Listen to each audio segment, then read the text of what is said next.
जय हिंद मेरे साथियों, एक बार मैं फिर से आप सभी का स्वागत करता हूं आपके अपने YouTube परिवार शाक्या जी जीके क्लासेस में। दोस्तों, मैं आशा करता हूं, उम्मीद करता हूं कि आप लोग मस्त होंगे, दुरुस्त होंगे और अपनी तैयारी को बहुत ही शानदार तरीके से कर रहे होंगे। दोस्तों, जैसा कि पता है दोस्तों आप सभी को, हम आरपीएफ की मॉडल पेपर सीरीज सॉल्व कर रहे हैं। दोस्तों, आज ही हमारा आरपीएफ का 10वां मॉडल पेपर है। जी हाँ दोस्तों, जिन्होंने बाकी के मॉडल पेपर नहीं देखे हैं वो जल्दी से जाए, वीडियो के डिस्क्रिप्शन बॉक्स में प्लेलिस्ट का लिंक दिया हुआ आप लोग देख सकते हैं। हर एक क्लास के अंदर बहुत ही इंपॉर्टेंट क्लास चलती है। दोस्तों, आज इस क्लास के अंदर बहुत ही शानदार क्वेश्चन लेके आए हूं दोस्तों, जो एग्जाम में पूछे जाएंगे, पूछे जाने की संभावना है और जो आएंगे दोस्तों। ठीक है, अंत तक बने रहना दोस्तों। हम हर टॉपिक से, जीके जीएस के हर टॉपिक से हर एक इंपॉर्टेंट क्वेश्चन को छूने की कोशिश करेंगे, तो क्लास इंपॉर्टेंट रहेगी। अंत तक बने रहना और अपना स्कोर चेक करना। आप सभी से रिक्वेस्ट है, आप लोग अपना स्कोर चेक करना कि आपने कितना स्कोर किया है। बिना देरी करे हम क्लास को स्टार्ट करेंगे। कल हमने 215 क्वेश्चन कवर किए थे और वहीं से आगे स्टार्ट करेंगे। क्वेश्चन नंबर 216, सभी स्टूडेंट कमेंट बॉक्स में जवाब देंगे।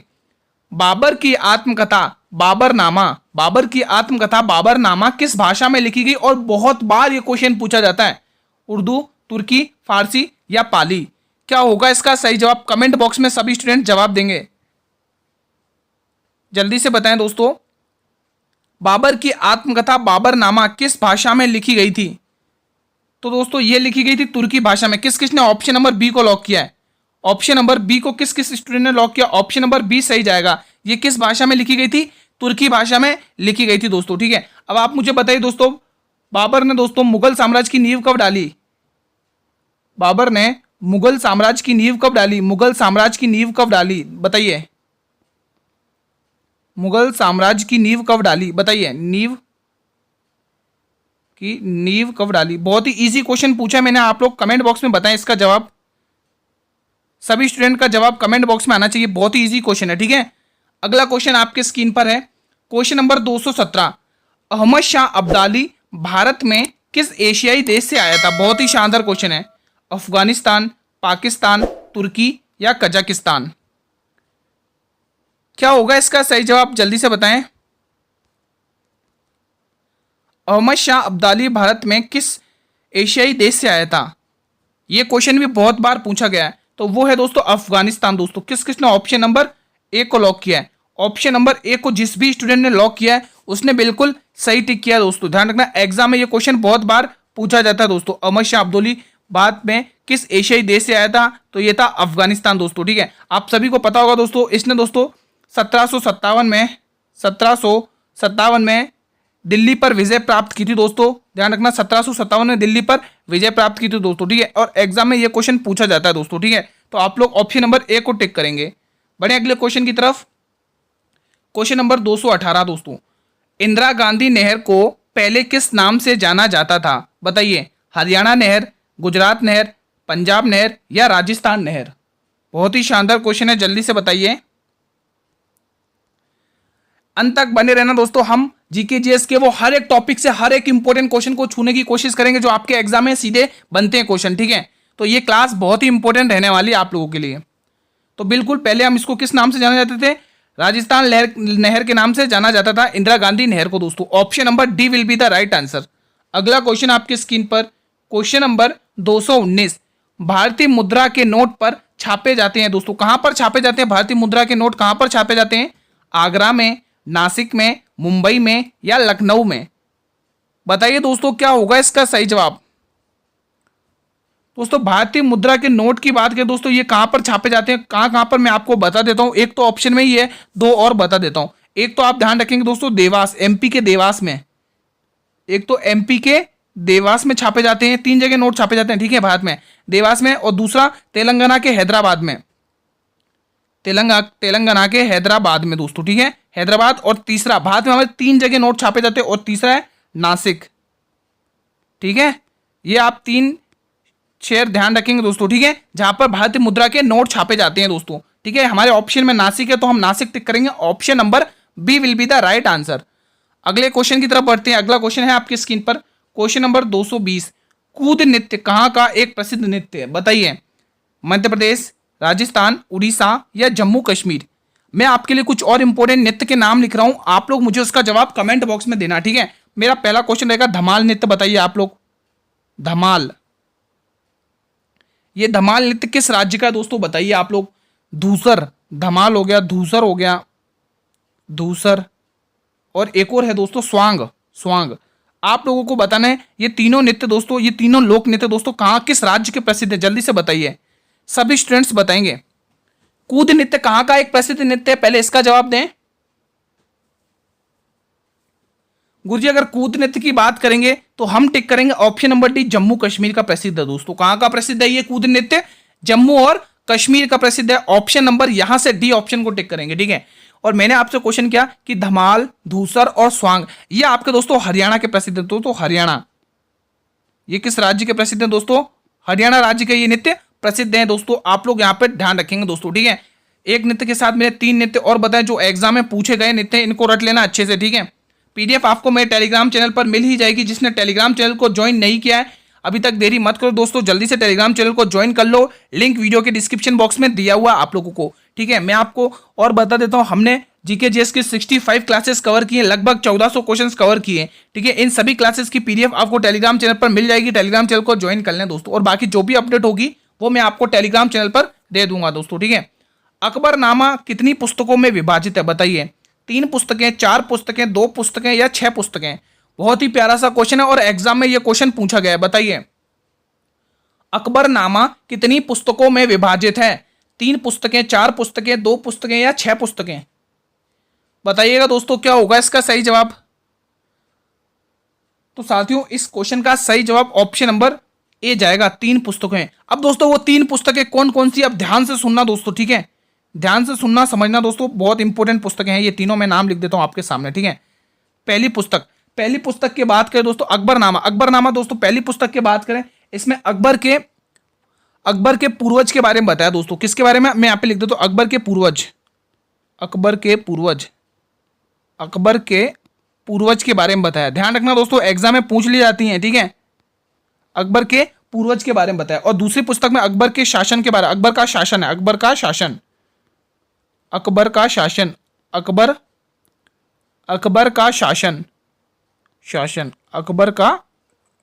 ठीक है। अगर हम तीसरी पुस्तक के बारे में बात करें दोस्तों, तीसरी पुस्तक क्या है, आईने अकबरी।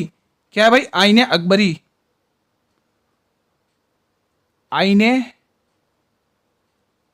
ठीक है, आईने अकबरी। ये तीनों पुस्तकें अकबर की, ध्यान रखेंगे, आईने अकबरी, ठीक है। अब इस आईने अकबरी के फाउंडर कौन है, इसके संस्थापक कौन है आईने अकबरी के, ये किसने लिखी दोस्तों पुस्तक, तो ध्यान रखेंगे अबुल फजल, जो अकबर का 9 रत्नों में से एक है दोस्तों। ध्यान रखना अबुल फजल, आपको अकबर के 9 रत्न भी मुंह पर रटे हुए होने चाहिए दोस्तों, अबुल फजल, क्योंकि एग्जाम में पूछे जाते हैं। अबुल फजल, ठीक है। ये किस पुस्तक के लेखक हैं, आईने अकबरी के दोस्तों, ध्यान रखना, ठीक है। बढ़े अगले क्वेश्चन की तरफ बिना देरी करें। चलिए नेक्स्ट क्वेश्चन आपकी स्क्रीन पर है। क्वेश्चन नंबर 222 का जवाब दीजिए। हाल में ही कौन सा बैंक FY25 में 200 नए ब्रांच खोलेगा, बताइए। Kotak bank, PNB bank, Punjab national bank, SBI bank, state bank of India या फिर नन ऑफ दिस। क्या होगा इसका सही जवाब। मैंने आपसे कहा था स्टार्टिंग में हम हर एक टॉपिक से क्वेश्चन छुएंगे दोस्तों, ये करंट अफेयर का क्वेश्चन है, ठीक है दोस्तों। बेफिक्र रहिए दोस्तों, बहुत ही शानदार कंटेंट प्रोवाइड किया जाएगा आप लोगों को। अच्छे से पढ़ते रहिए, नोट्स बनाते रहिए। अगर आपको जो भी क्वेश्चन लगता है इंपॉर्टेंट है, आपको नहीं आता तो उसका तुरंत नोट्स बना लो, ठीक है। जो आते हैं उसका तो कोई दिक्कत नहीं है। और अंत में मेरी सभी से रिक्वेस्ट है, जरूर कमेंट करना कि आपने कितना अच्छा किया, कितना स्कोर किया, कैसी तैयारी है। आप लोग रेस्पॉन्स वगैरह किया करें दोस्तों, आपके रेस्पॉन्स से हमें मोटिवेशन मिलता है। तो बिल्कुल आप लोग ऑप्शन नंबर ए को टिक करेंगे, ठीक है। FY20 में 200 ब्रांच कौन सा बैंक खोलेगा, कोटक बैंक दोस्तों। Option A will be the right answer of this question. चलिए नेक्स्ट क्वेश्चन की तरफ बिना देरी करे बढ़ते हैं। क्वेश्चन नंबर 223 का जवाब दें। मानव शरीर के किस अंग में कार्बोहाइड्रेट ग्लाइकोजन के रूप में संग्रहित होता है, छोटी आंत, बड़ी आंत, यकृत या पेट। क्या होगा इसका सही जवाब, कमेंट बॉक्स में बताएंगे। मानव शरीर के किस अंग में कार्बोहाइड्रेट ग्लाइकोजन के रूप में संग्रहित होता है, जल्दी से सभी स्टूडेंट्स बताएंगे क्या होने वाला है इस प्रश्न के लिए। तो बिल्कुल आप लोग यहाँ पे ऑप्शन नंबर सी को टिक करेंगे, यकृत दोस्तों, ठीक है। Option number C will be the right answer दोस्तों। साथियों कल मैंने आपको 2 क्वेश्चन होमवर्क में दिए तो दोस्तों किसी ने क्या उसके जवाब टिक किए क्या, किसने कल का होमवर्क कंप्लीट किया है। क्वेश्चन नंबर 224, उच्च न्यायालय की रीट जारी करने की शक्ति किस अनुच्छेद के अंतर्गत होती है, बताइए। अनुच्छेद 226, अनुच्छेद 233, अनुच्छेद 225 या अनुच्छेद 253। कमेंट बॉक्स में जवाब दें दोस्तों, क्या होगा इसका सही जवाब।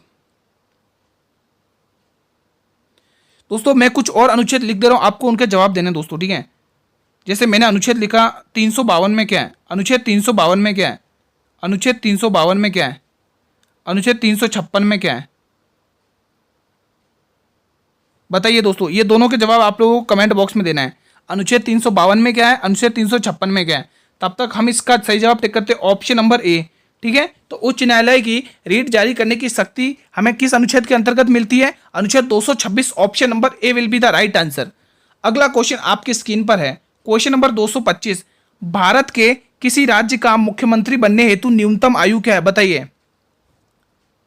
भारत में किसी राज्य का मुख्यमंत्री बनने हेतु न्यूनतम आयु क्या है, 21 वर्ष, 25 वर्ष, 28 वर्ष या 24 वर्ष। तब तक आप मुझे बताइए प्रधानमंत्री बनने की न्यूनतम आयु क्या है दोस्तों, बताइएगा कमेंट बॉक्स में, ठीक है। उसके बाद आप लोग मुझे बताएंगे राष्ट्रपति, बताइए राष्ट्रपति की न्यूनतम आयु क्या है, राष्ट्रपति की बताइएगा आप लोग। उसके बाद आप लोग मुझे उपराष्ट्रपति की बताइए, उपराष्ट्रपति,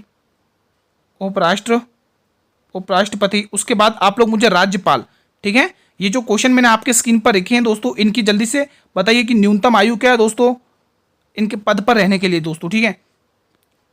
बताइए कमेंट बॉक्स में, जिनको भी इनके जवाब इसमें से किसी का एक का जवाब भी आता है तो आप लोग कमेंट बॉक्स में शेयर करिए। भारत के किसी राज्य का मुख्यमंत्री बनने हेतु न्यूनतम आयु क्या है, सभी स्टूडेंट्स बताएंगे।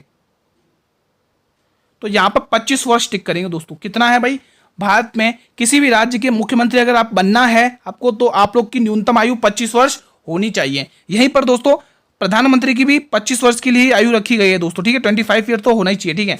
बात करें राष्ट्रपति, उपराष्ट्रपति और राज्यपाल, इन सभी की आयु 35 वर्ष तक होनी चाहिए दोस्तों। कितने वर्ष तक की, 35 वर्ष तक की होनी चाहिए दोस्तों। ऑप्शन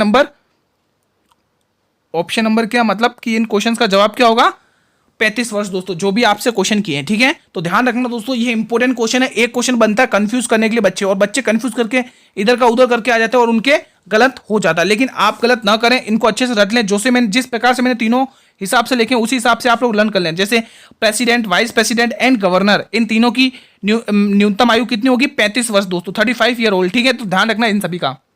अगला क्वेश्चन है आपकी स्क्रीन पर, क्वेश्चन नंबर 226, डबल फॉल्ट। दोस्तों ये क्वेश्चन तो न जाने कितनी बार पूछा गया, रट लें इसको तो। का संबंध किस खेल से है, इंपॉर्टेंट भी इंपॉर्टेंट टिक करते हैं, वेरी इंपॉर्टेंट क्वेश्चन है दोस्तों, वेरी इंपॉर्टेंट क्वेश्चन है। ये क्वेश्चन दोस्तों हर एग्जाम में न जाने कितनी बार पूछा गया, तो आप इसको एक भी बार ना छोड़ें दोस्तों। रेलवे एग्जाम में तो न जाने कितनी बार पूछा गया। फुटबॉल, वॉलीबॉल, लॉन टेनिस या क्रिकेट, सभी स्टूडेंट्स बताएंगे डबल फॉल्ट का संबंध किस खेल से है।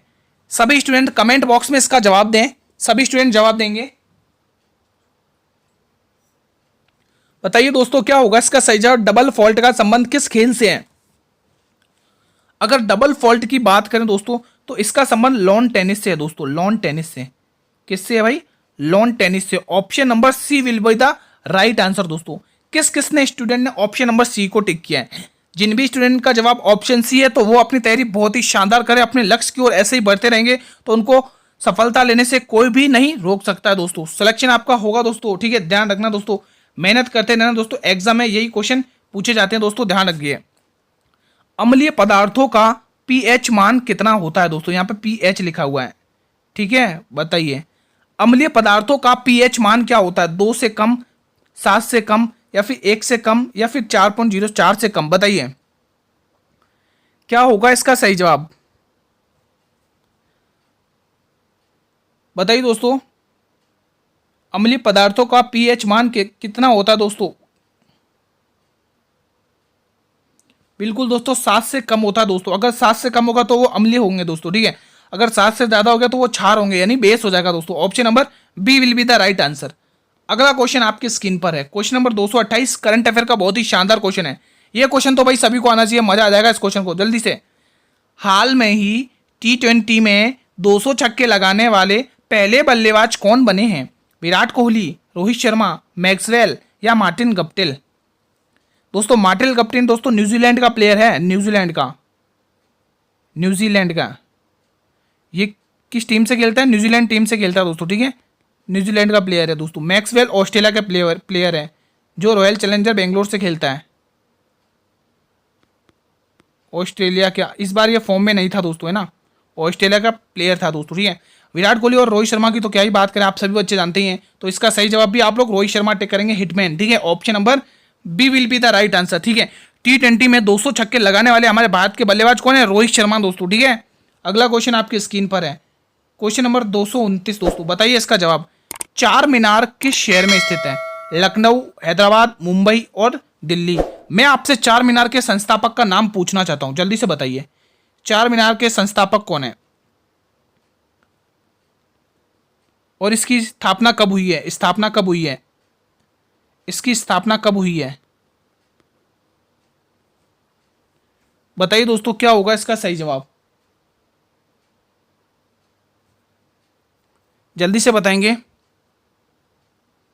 अगर इसकी स्थापना की बात करें साथियों, इसकी स्थापना की, तो ये 1591 में हुई है। 1591 में इसकी स्थापना हुई है। ठीक है, इसकी स्थापना किसने करी? मोहम्मद कुतुब कुली कुतुब कुली है ना, मोहम्मद कुली कुतुब ने इसकी स्थापना करी। मोहम्मद कुली Qutub.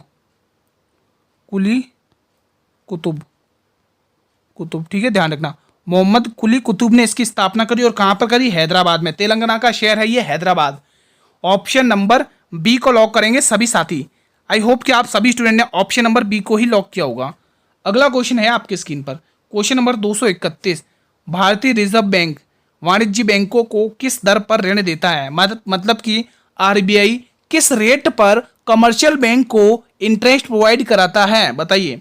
Repo rate, bank rate, दंड दर या प्रतिवर्ती रेपो दर। बताइए क्या होगा इसका सही जवाब? वर्तमान में आरबीआई के गवर्नर कौन है? बताइए। कल भी बताया था, आज ही पूछ रहा हूं दोस्तों। वर्तमान में गवर्नर कौन है? ठीक है, बताइए। आरबीआई के वर्तमान में गवर्नर कौन है? जल्दी से बताएंगे। बताइए दोस्तों, आरबीआई के वर्तमान गवर्नर कौन है दोस्तों?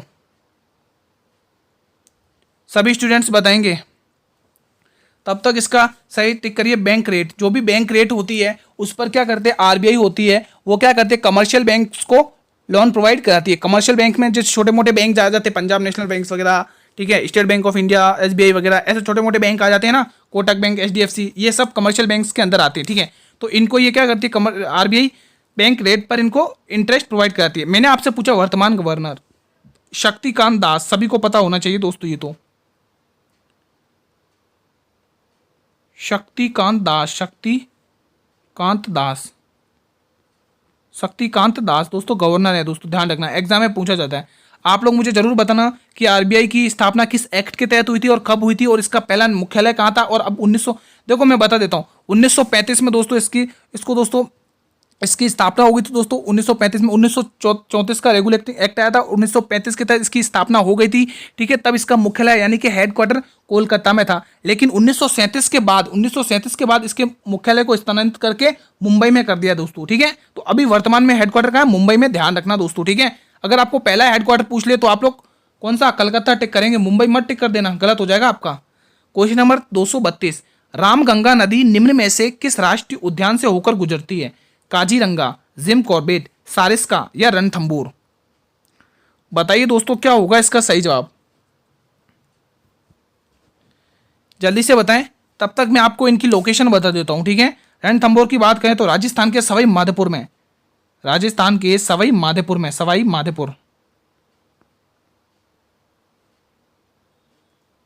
माधोपुर। ठीक है, सारिस्का राजस्थान के अलवर में, जिम कॉर्बेट की बात करें तो उत्तराखंड में, यूके लिख रहा हूं, आप लोग समझ जाइए, उत्तराखंड में दोस्तों। ठीक है, काजीरंगा आप सभी को पता है, भूल नहीं सकते, असम का है। ठीक है, ये ध्यान देने वाली बात है। ठीक है, अब आपको क्वेश्चन पूछा है कि रामगंगा जो नदी है वो किस राष्ट्रीय उद्यान से होकर गुजरती है। दोस्तों इंपॉर्टेंट क्वेश्चन है, इसको नेग्लेक्ट ना करें, इग्नोर ना करें, इंपॉर्टेंट क्वेश्चन है, कई बार एग्जाम्स में पूछा गया क्वेश्चन है ये। तो बिल्कुल जिम कॉर्बेट नेशनल पार्क। कौन सा ऑप्शन सही जाएगा? ऑप्शन नंबर बी सही जाएगा दोस्तों, भारत का पहला राष्ट्रीय उद्यान है दोस्तों। ठीक है, एग्जाम में बहुत बार ये क्वेश्चन पूछा जाता है, इसको रट लेना दोस्तों, जिम कॉर्बेट नेशनल पार्क दोस्तों भारत का पहला राष्ट्रीय उद्यान है दोस्तों। ठीक है, यहीं से रामगंगा नदी यहां से गुजरती है दोस्तों, ध्यान रखना, एग्जाम में क्वेश्चन बनते हैं यहां से आपके लिए। ठीक है, अगला क्वेश्चन है आपके स्क्रीन पर 233। राखल लीला राखल लीला किस राज्य का एक लोक नृत्य है? असम, केरल, हरियाणा या मध्य प्रदेश? कमेंट बॉक्स में बताएं। राखल लीला किस राज्य का एक लोक नृत्य है? बहुत ही शानदार क्वेश्चन है, आपकी स्क्रीन पर कमेंट बॉक्स में जवाब दें।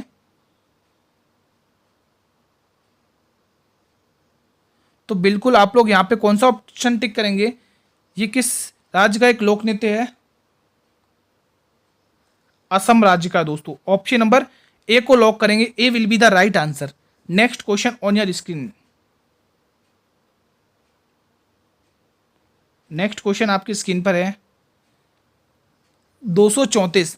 हाल में ही खर्ची पूजा महोत्सव का आयोजन कहां पर हुआ था? त्रिपुरा में, असम में, ओडिशा में या मणिपुर में? बहुत ही इंपॉर्टेंट करंट अफेयर का क्वेश्चन है, ठीक है। आपके करंट अफेयर के क्वेश्चन भी दोस्तों 5 से 6 क्वेश्चन अच्छे खासे पूछे जाएंगे दोस्तों, ठीक है। तो आपको देखो, हमारे लिए एक एक नंबर की बहुत ही इंपॉर्टेंस है। एक एक नंबर से बच्चों की रैंक रह जाती है दोस्तों, तो आपके लिए एक एक नंबर के लिए जंग रहेगी दोस्तों, ठीक है। आपके लिए एक एक इंपॉर्टेंट क्वेश्चन कराने की कोशिश करूंगा, एक एक जो आपके एग्जाम में पूछे जाएंगे। तो एक भी क्वेश्चन को इग्नोर ना करें। करंट अफेयर के तो क्वेश्चन बिल्कुल भी इग्नोर ना करें दोस्तों, क्योंकि बहुत सारे स्टूडेंट क्या होते हैं, वो सोचते हैं करंट अफेयर हम तब पढ़ेंगे जब एग्जाम नजदीक आएंगे, ठीक है। तो दोस्तों मैं आपकी अभी से तैयारी करना स्टार्ट करता हूँ। डेली हम क्लासेस में 4 से 5 क्वेश्चन करंट अफेयर के लाने की कोशिश करेंगे, ताकि जो भी इंपॉर्टेंट हो इससे आपको पता रहे दोस्तों। त्रिपुरा टिक करेंगे, ऑप्शन नंबर ए, ठीक है। खर्ची पूजा महोत्सव भी कहां पर आयोजन किया गया? त्रिपुरा में। Option number A will be the right answer. ये क्लास का अंतिम प्रश्न है दोस्तों, और अंतिम प्रश्न आप सभी को पता है, कमेंट सेक्शन में जवाब देना आप सभी को। अंतिम प्रश्न तो एक भी नहीं छोड़ना, ठीक है। निम्न में से कौन सा टेनिस टूर्नामेंट क्ले कोर्ट पर खेला जाता है? वो कौन सा टेनिस का टूर्नामेंट है जो क्ले कोर्ट पर खेला जाता है? और ये क्वेश्चन बनता है इंपोर्टेंट, बताइए। US open, Australia open, Rowland Garros या इनमें से कोई नहीं? सभी स्टूडेंट्स बताएंगे क्या होगा इसका सही जवाब। मैं इसका सही जवाब एक बार टिक कर देता हूं। क्या होगा इसका सही जवाब? बिल्कुल रोलैंड गैरोस दोस्तों, ठीक है। तो ऑप्शन नंबर ये दोस्तों क्ले कोर्ट पर खेला जाता है दोस्तों, ठीक है। ऑप्शन नंबर सी आपके लिए बिल्कुल सही जवाब जाएगा दोस्तों। अब मेरा एक क्वेश्चन है दोस्तों, जो इस क्वेश्चन एक क्वेश्चन रहेगा आपसे। आप लोग मुझे बताइए दोस्तों, आप लोग मुझे बताइए कि हमारे भारत में केंद्र शासित प्रदेश में कितने केंद्र शासित प्रदेश जिनमें विधानसभा है दोस्तों? विधानसभा बताइए आप लोग कमेंट करके। विधानसभा वो कौन से केंद्र शासित प्रदेश है जिसमें विधानसभा है? कमेंट करके बताइए। फिर मैं इसके बाद आपका होमवर्क लिख देता हूँ, ठीक है, क्योंकि ये क्वेश्चन हमारे इसमें छूट गया है, तो मैं आपको कवर करा देता हूँ, ठीक है। ऐसे कितने केंद्र शासित प्रदेश हैं दोस्तों जिसमें विधानसभा है? बताइए विधानसभा क्या होगा इसका सही जवाब? जल्दी से बताइए, ये क्वेश्चन आप लोगों के लिए। विधानसभा की बात करें गुरुजी, तो आप ध्यान रखेंगे दिल्ली में है दोस्तों विधानसभा, ठीक है। पुदुचेरी में दोस्तों, पुदुचेरी जिसको प्राचीन नाम पांडिचेरी था, ठीक है। जम्मू एंड कश्मीर में, ठीक है। ये ध्यान रखना दोस्तों, विधानसभा इन्हीं 3 पुदुचेरी में है दोस्तों। एग्जाम ये 3 ही केंद्र शासित प्रदेश हैं जो एग्जाम में पूछे जाते हैं, ठीक है। अब मैं आपको होमवर्क का क्वेश्चन दे रहा हूं, आप लोग सभी को होमवर्क का क्वेश्चन करके लेके आना है। होमवर्क, ठीक है। आज का होमवर्क राष्ट्र उद्यान से रहेगा। आज का होमवर्क राष्ट्र उद्यान का टॉपिक है। आज के होमवर्क में राष्ट्र उद्यान का टॉपिक है, राष्ट्र उद्यान। आज के होमवर्क में राष्ट्र उद्यान का टॉपिक है। मेरा पहला क्वेश्चन आप लोगों से रहेगा, आप लोगों को कमेंट करना है कि सिलीसेट राष्ट्र उद्यान किस राज्य में? सिलीसेट उद्यान बताना आपको, किस राज्य में उद्यान, सिलीसेट उद्यान बताना आप लोगों को, ठीक है। ये एग्जाम में क्वेश्चन पूछे जाते हैं दोस्तों। आज का होमवर्क है राष्ट्र उद्यान से, ठीक है। और दूसरा मेरा आपसे रहेगा नंदकानन राष्ट्र उद्यान, नंदकानन उद्यान आपको बताना दोस्तों, ठीक है। तीसरा आपको बताना दोस्तों, तीसरा आप लोग कौन सा? ओंकारेश्वर उद्यान। ये 3 उद्यान आपको बताना। ओंकारेश्वर उद्यान, ये आपके होमवर्क के क्वेश्चन मैंने आपके लिए तैयार कर दिए दोस्तों, ठीक है। तो इन तीनों के जवाब आप लोगों को कमेंट बॉक्स में देना दोस्तों, ठीक है। आज की क्लास कैसी लगी कमेंट करके जरूर बताना आप लोगों को, ठीक है। आज की क्लास को साथियों हम यहीं पर वाइंड अप करते हैं, ठीक है। क्लास कैसी लगी कमेंट करके जरूर बताइएगा दोस्तों, ठीक है। इंपॉर्टेंट क्लास थी दोस्तों। मैं आशा करता हूं कि आपको ये क्लास अच्छी लगी होगी, ठीक है। आप सभी ने कितने क्वेश्चन करेक्ट किए इस कमेंट बॉक्स में बताएं। कितने क्वेश्चंस आपने सही किए जल्दी से कमेंट बॉक्स में बताएं। आपका कैसा स्कोर रहा ये भी कमेंट बॉक्स में बताएं। हमने आरपीएफ का दोस्तों आज कौन सा मॉडल पेपर 10 कंप्लीट कर दिया दोस्तों, ठीक है। बाकी के मॉडल पेपर जिसने अभी तक नहीं देखे, लिंक वीडियो के डिस्क्रिप्शन बॉक्स में दिया हुआ है, आप लोग जल्दी से देख सकते हैं दोस्तों। क्लास कैसी लगी कमेंट करके जरूर बताइए। अगर ये क्लास आपको अच्छा लगा, अगर ये लगता है मेहनत हमारी इंपॉर्टेंट है, लगता है आपको ये कंटेंट आपके लिए इंपॉर्टेंट है, तो एक बार मेरे सभी स्टूडेंट्स दिल से इस क्लास को लाइक कर देंगे और अपने सभी स्टूडेंट्स, अपने जो भी मित्र हैं उनमें इस क्लास को शेयर करिए, चाहे फेसबुक हो, चाहे व्हाट्सअप हो, चाहे इंस्टाग्राम हो, चाहे टेलीग्राम हो, जिस भी प्लेटफॉर्म तक आपकी रीच है वहां तक इस क्लास को शेयर करिए दोस्तों, ठीक है। जीके जीएस की भी दोस्तों मैंने आपके लिए कितनी GK plus GKS, GK plus GS, इसके लिए भी दोस्तों मैंने आपके लिए कितनी 65 क्लासेस कवर करी हैं दोस्तों। 65 क्लासेस में लगभग 1400 क्वेश्चंस कवर किए हैं, ठीक है। इन सभी 65 क्लासेस की पीडीएफ आपको टेलीग्राम चैनल पर मिल जाएगी। देखिए हर क्लास की फ्री ऑफ कॉस्ट पीडीएफ आपको टेलीग्राम चैनल पर मिलेगी। अभी तक आपने अगर टेलीग्राम चैनल को ज्वाइन नहीं किया है तो लिंक दिया है वीडियो के डिस्क्रिप्शन बॉक्स में, आप जल्दी से टेलीग्राम चैनल को ज्वाइन करिए, आपको पीडीएफ मिल जाएगी सभी क्लासेस की। चैनल पर भी पहली बार विजिट कर रहे हो तो चैनल को भी सब्सक्राइब कर लेना और बेल नोटिफिकेशन को प्रेस कर लेना, ताकि मैं जब भी क्लास लेके आऊँ यूट्यूब पर तो यूट्यूब सबसे पहले नोटिफिकेशन आपको ही भेजे। डेली क्लास 8 PM पर चलती है। कल हम इसी टाइम पर एक और नए मॉडल पेपर के साथ मिलेंगे। तब तक की साथियों, जय हिंद, जय भारत, वंदे मातरम, धन्यवाद।